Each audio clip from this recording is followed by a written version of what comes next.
चलिए, तो कल हम लोग ये पढ़ लिए थे सुपोस्टिस के बारे में। सुपोस्टिस क्या होता है, फिर उसके एडवांटेज, डिसएडवांटेज, उसके टाइप्स, यहाँ तक हमने पढ़ लिया था। सुपोस्टिस बेस के बारे में भी हमने पढ़ लिया था कि सुपोस्टिस बेस सुपोस्टिस को बनाने में हेल्प करता है, उसके सॉलिडिटी में हेल्प करता है, उसके और शेप को मेंटेन करने में भी हेल्प करता है, विस्कोसिटी को भी मेंटेन करता है, साथ साथ में एक ड्रग को रिलीज करने में, वो भी कैसे, किस कंडीशन में, मेडिकामेंट को रिलीज करने में ही हेल्प करता है। लेकिन वो भी किस हिसाब से लिखवाया था मैंने, एज ए कैरियर तो यूज होता ही है सुपोस्टिस बेस, ये इनर्ट होता है, ये सब कुछ इसके कैरेक्टर्स हैं, इसके प्रॉपर्टीज हैं। मैंने आपको बताया था कि ये ड्रग को रिलीज करता है, रिलीज करवाने में हेल्प करता है सुपोस्टिस में जाके, लेकिन वो भी किस हिसाब से, ये भी मैंने बताया था। याद है, नहीं याद है? कंट्रोल वे में, ठीक है, कंट्रोल वे में ये जाके ड्रग को रिलीज करवाता है। अब ये हमें ये पढ़ना था कि सुपोस्टिस बेस का फंक्शन क्या है ना? सुपोस्टिस बेस का फंक्शन क्या है, मतलब कि ये कैसे काम करता है, ये हमें थोड़ा सा पढ़ना था। और ये भी पढ़ना है कि कितने टाइप्स के होते हैं, है ना, इसके एडवांटेज, डिसएडवांटेज, इसके कैरेक्टर्स, इसके क्लासिफिकेशन और इसके आइडियल प्रॉपर्टीज। तो फंक्शन मतलब कि ये कैसे काम करता है, तो ये क्या करता है कि ड्रग को यूनिफॉर्मली कैरी करने में हेल्प करता है।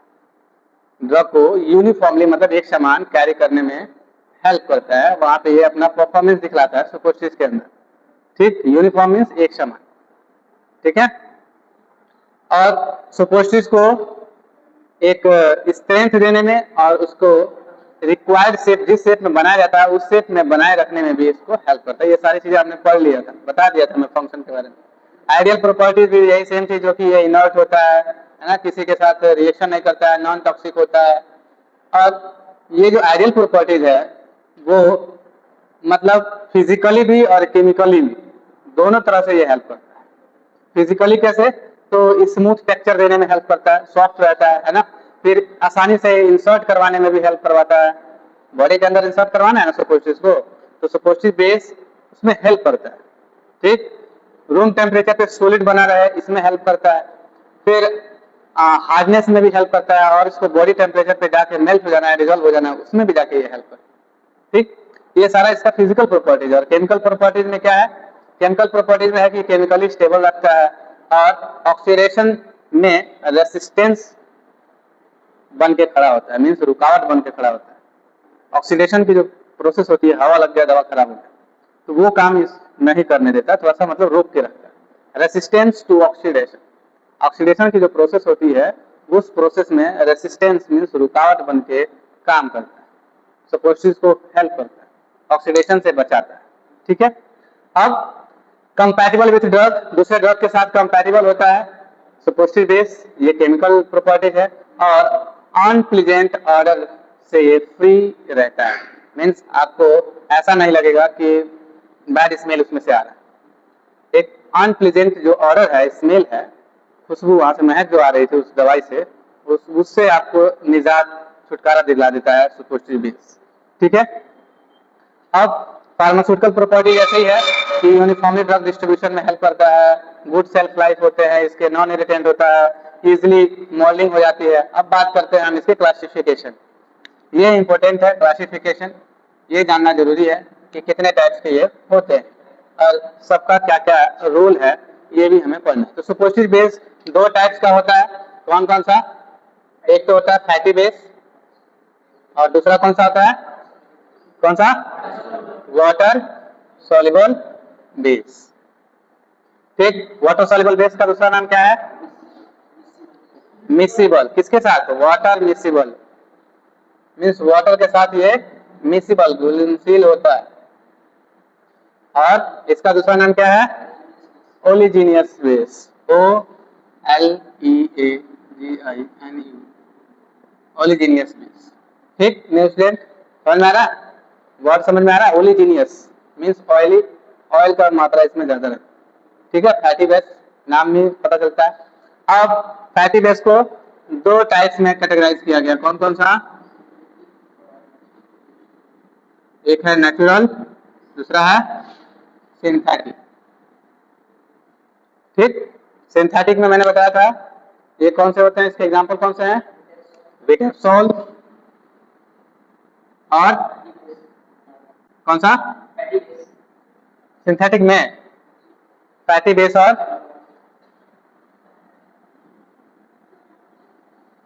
नोवाटा, और इसमें कौन सा था, कोकाई बटर, जिसका दूसरा नाम क्या है, थियोब्रोमा ऑयल। बहुत इंपॉर्टेंट ये है, मार्किंग कर लो, इसके बारे में पूछा जा सकता है, ये इंपॉर्टेंट है। ठीक है, अब डिटेलिंग में हमने ये पढ़ना था कि फैटी जो ओलिजिनियस है, यही वाला फैटी, इसके बारे में ही हमें थोड़ा सा डिटेल में पढ़ना है, कोकाई बटर के बारे में। फिर इसको कंप्लीट कर ले, फिर हम आगे बढ़ते हैं। कोकाई बटर, ठीक, कोकाई बटर क्या है, fatty base are substance that melt at body temperature and release the drug after melting inside the body cavity. ये जो फैटी बेस है, ये ऐसा सब्सटेंस है जो आपके बॉडी टेम्परेचर पे जाके मेल्ट हो जाता है, फिर उसमें से जो ड्रग है उसको रिलीज कर देता है। कहाँ पे, आपके बॉडी कैविटी। बॉडी कैविटी जानते हो, बॉडी के जो भी कैविटीज हैं कौन कौन से हैं बताओ,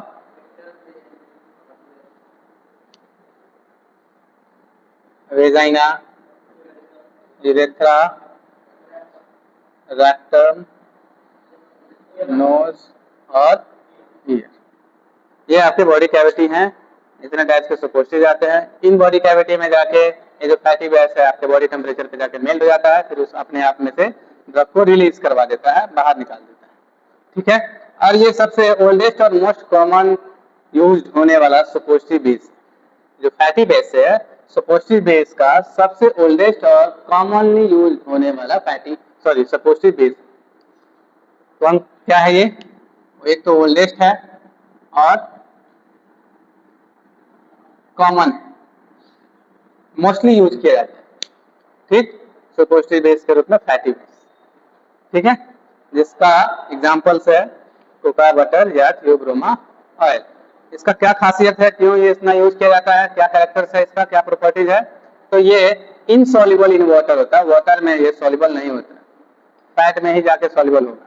ठीक, फिर दूसरी चीज, ये 30 से 36 डिग्री मीन्स बॉडी टेम्परेचर जो होता है जनरली, किसी किसी का बॉडी बहुत ठंडा भी होता है, किसी किसी का बहुत ज्यादा हीट भी होता है, तो जनरली इसका एक क्राइटेरिया दे दिया, एक रेंज दे दिया कि 30 से 36 डिग्री सेल्सियस पे ये मेल्ट हो जाता है। आया बात समझ में, कौन, फैटी बेस। अभी हम इसके बारे में नहीं पढ़ रहे हैं, अभी सिर्फ ये मोटा मोटी इसके बारे में पढ़ रहे हैं। तो फैटी बेस का पहला कैरेक्टर क्या है, ये इनसॉल्युबल होता है वाटर में। दूसरा, ये मेल्ट हो जाता है at a body temperature that range is 30 to 36 degree Celsius. And next is excellent lubricant के रूप में यूज किया जाता है। ये बहुत अच्छा लुब्रिकेशन का काम करता है। लुब्रिकेशन समझते हैं, चिकनाहट, जैसे ग्रीस है ना, ग्रीस लगाते हैं हम, ग्रीस, तो वो क्या है, फैटी बेस है, वो ऑयली होता है ना, तो वो क्या करता है, लुब्रिकेशन का काम करता है चैन के अंदर या आपके जो भी मशीनरी पार्ट्स है। वैसे ही आपके बॉडी के अंदर भी ग्रीसिंग का काम होना है, तो ये एक्सीलेंट लुब्रिकेशन के रूप में इसका यूज किया जाता है। फिर इसका यूज करके ही हम सपोस्टिस को आसानी से बॉडी कैविटी के अंदर इंसर्ट करवा देते हैं। ठीक, फिर प्लीजेंट फीलिंग, जब इसका हम यूज करते हैं तो आपको फील भी अच्छा होता है। ठीक है, अनप्लीजेंट फील नहीं होता। और ड्रग को जैसे ये मेल्ट होता है तो ड्रग को ये आसानी से रिलीज कर देता है अपने अंदर से। ठीक, तो ये फैटी बेस का ये काम है, ये प्रॉपर्टीज है, इसका ये कैरेक्टर, ये आपको लिखना पड़ेगा जब अगर आपसे पूछा जाता है एग्जाम में। अब जो कोकाई बटर है, इसके बारे में थोड़ा सा पढ़ लेते हैं। मैंने बताया था कि ये कोकाई बटर, इसका सोर्स क्या है, कहां से ये मिलता है, क्या, थियोब्रोमा कोकाई।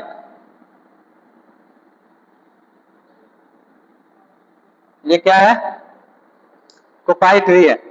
क्या है ये कोकाई ट्री है। यहां से इसको लिया जाता है, ऑब्टेन किया जाता है। ये सोर्स है कोकाई बटर, थियोब्रोमाइन एक कोकाई ट्री है, वहां से इसको उसके सीड से रोस्ट करके लिया जाता है। कहाँ से? इसका सीड लिया जाता है और सीड्स को क्या किया जाता है? सीड्स को रोस्ट किया जाता है, फिर वहां से हमें ऑब्टेन होता है प्राप्त। रोस्ट मतलब समझते हैं? भून। तो इस थियोब्रोमा ऑयल के अंदर, इस कोकाई बटर के अंदर हम ये जानते हैं कि मेनली ट्राइग्लिसराइड मिलता है। इसके अंदर क्या मिलता है? ट्राइग्लिसराइड। मेनली क्या पाया जाता है? ट्राइग्लिसराइड। ठीक है, इस ट्राइग्लिसराइड TRI है, वाई नहीं, ट्राइग्लिसराइड। अब इस ट्राइग्लिसराइड के अंदर क्या क्या होता है बताइए? कौन कौन से केमिकल्स होते हैं? Very good. और पाल्मेटिक एसिड और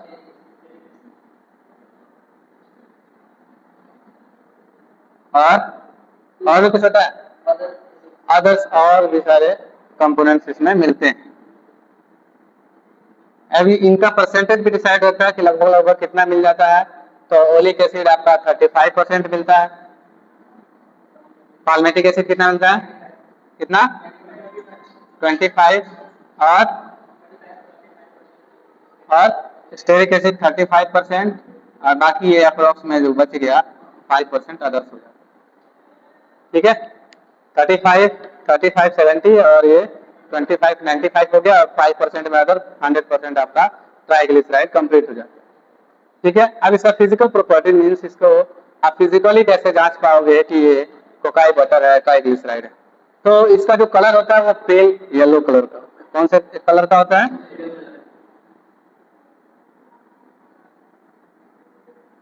हल्का सा येलो टाइप में आपको दिखेगा। फिर ये जो इसका ऑर्डर होगा वो चॉकलेटी होगा। कैसे होगा? चॉकलेटी होगा, चॉकलेट। ठीक है, और इसका जो टेस्ट होगा वो ब्लेंड होगा, और जो इसका मेल्टिंग पॉइंट है वो 30 से 36 डिग्री सेल्सियस।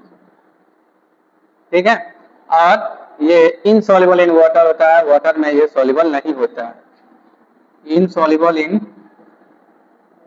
वाटर, वाटर में ये इनसॉल्युबल होता है। ठीक है, ये इसके प्रॉपर्टीज हैं, किसके? Cocci butter. ठीक है, अब ये नेचुरली पाया जाता है उस ट्री से, फैटी होता है, क्योंकि फैटी बेस के अंदर हम पढ़ रहे हैं तो जाहिर सी बात है ये फैटी होगा। अब इसका एडवांटेज क्या है? तो वही सेम चीज, तो ये बॉडी टेम्परेचर पे क्विकली मेल्ट हो जाता है, नॉन टॉक्सिक होता है, नॉन इरिटेटिंग होता है, इजिली मोल्डेड हो जाते हैं। ये पेशेंट के लिए एक्सेप्टेंस, गुड एक्सेप्टेंस है, मीन्स और इसका जो ऑर्डर आता है वो आपको अनप्लीजेंट नहीं आता है, अच्छा फील होता है पेशेंट को भी, तो इसलिए एक्सेप्ट कर लेता है। और जब भी ये यूज किया जाता है तो ये अपना एक्सीलेंट लुब्रिकेशन के रूप में यूज किया जाता है। ठीक है, इस कंडीशन से ये हमारे लिए बेनिफिट साबित होता है सुपोसिस बनाते हैं। तो सुपोसिस बेस में हम पहला, अगर आपको एग्जांपल पूछा जाए तो सुपोसिस बेस का एग्जांपल बताएं, तो सर सबसे मोस्ट और ओल्डेस्ट यूज होने वाला हमारा फैटी बेस कोकाई बटर है या थियोब्रोमा ऑयल है। ठीक है, ये आपके मुंह से तुरंत निकलना चाहिए। अब रह गई बात की ठीक है, ये तो सारी चीज इसके बेनिफिट के लिए, इसकी डिसएडवांटेज क्या है, इसकी हानियां क्या है, कमी क्या है इसके अंदर? कोई भी आपको आपकी अच्छाई बताएगा, बुराई तो बताएगा नहीं। कोई बताएगा? कोई नहीं बताएगा। आप मान लो आप ठोस को लिक्विड कह रहे हो, सॉलिड नहीं कह रहे हो, ये आपके अंदर कमी है। तो आपकी कमी हम बता रहे हैं, तो इसका मतलब ये है कि आप उस कमी पे विचार कीजिए कि कहाँ मेरे अंदर कमी है। तो इस थियोब्रोमा ऑयल के अंदर क्या डिसएडवांटेज है, क्या कमी है, इसके बारे में थोड़ा जान। तो पहली चीज ये कि ये बहुत एक्सपेंसिव होता है, ये थोड़ा सा महंगा होता है, ये एक्सपेंसिव होता है। ठीक, थोड़ा महंगा आता है। और जैसे ये हॉट क्लाइमेट में आता है, थोड़ा सा गर्म तापमान जैसे मिलता है, तो ये ऑटोमेटिक सॉफ्ट हो जाता है।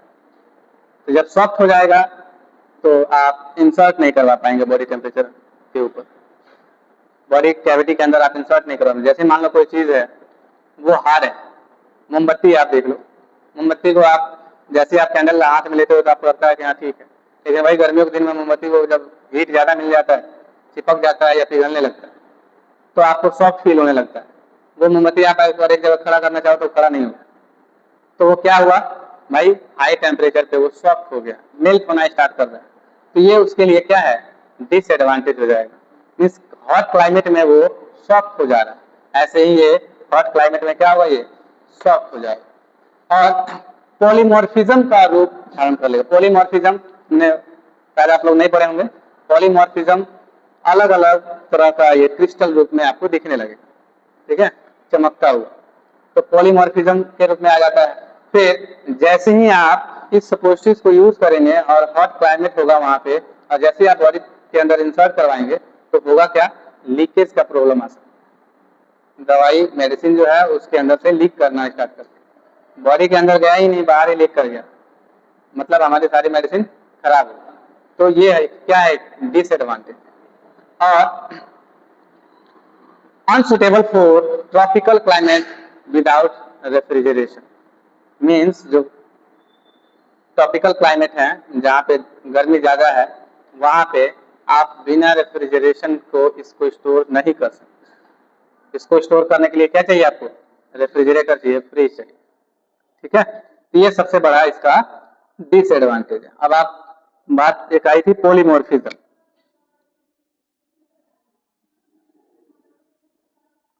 पॉलीमॉर्फिज्म आया था ना वर्ड, पॉलीमॉर्फिज्म होता क्या, तो पॉलीमॉर्फिज्म क्या है कि एक सब्सटेंस के बहुत सारे एक से अधिक क्रिस्टल फॉर्म में बन जाना ही क्या होता है, पॉलीमॉर्फिज्म कहलाता है। Means more than one crystal, one crystalline form. किसी भी सब्सटेंस का वो एबिलिटी, वो क्षमता जो एक से अधिक क्रिस्टलाइन फॉर्म में हो जाना ही क्या है, उसका पॉलीमॉर्फिज्म कहलाता है, ठीक है। अब ये जैसे कोकाई बटर है, कोकाई बटर के पास 4 मेजर क्रिस्टलाइन फॉर्म होते हैं। कौन कौन से होते हैं, 4 मेजर क्रिस्टलाइन फॉर्म इसके पास, इस कोकाई बटर के पास 4 मेजर क्रिस्टलाइन फॉर्म होता है। 4 मेजर क्रिस्टलाइन फॉर्म कौन कौन से होते हैं, अल्फा, बीटा, गामा और कौन सा है, बीटा प्राइम।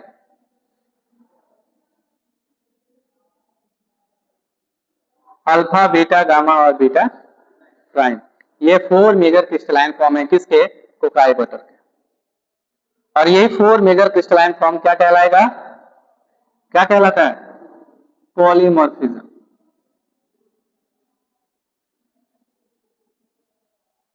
Got it. तो ये सबसे इंपॉर्टेंट चीज था, पॉलीमॉर्फिज्म ऑफ कोकाई बटर क्या होता है, एक से अधिक क्रिस्टलाइन फॉर्म में हो जाना, ठीक है। ये 4 फॉर्म हो गए और ये कोकाई बटर के पॉलीमॉर्फिज्म 4 मेजर क्रिस्टलाइन फॉर्म, ठीक है। नेक्स्ट क्लास में फिर पढ़ेंगे अब आगे इसके, ठीक।